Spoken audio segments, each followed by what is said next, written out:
सुन राजा रतिया में से जिया सवाल कर ले।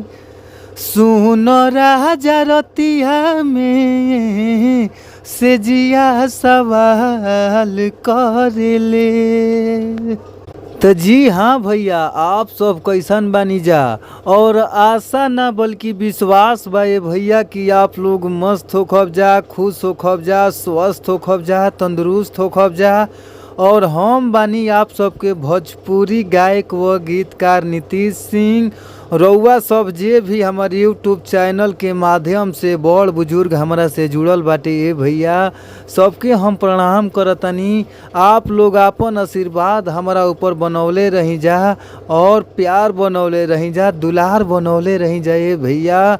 और आप लोग के बीच में बहुत ही ज़बरदस्त, बहुत ही लाजवाब, बहुत ही सुंदर हम ई भोजपुरी सॉन्ग लोकगीत लेके आ गइल बानी।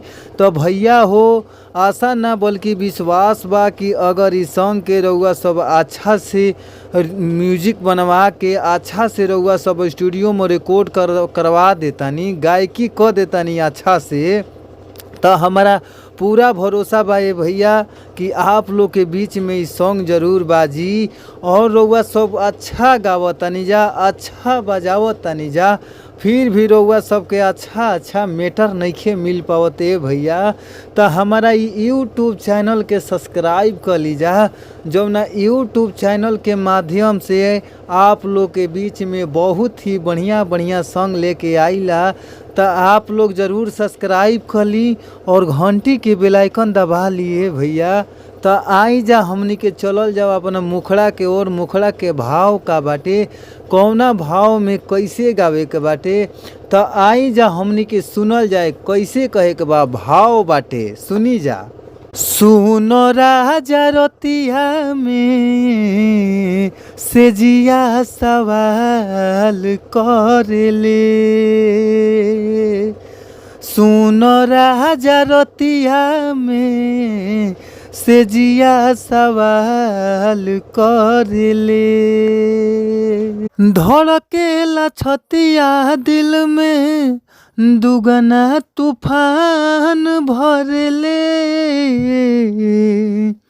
आ सुन राजा रतिया में से जिया सवाल कर ले।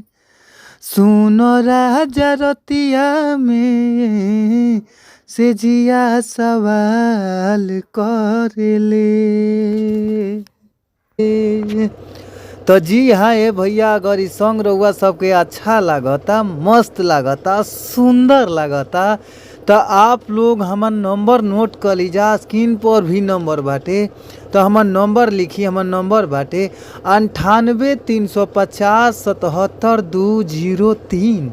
एक बार और नंबर नोट कर लीजिए भैया, 98 350 77 203।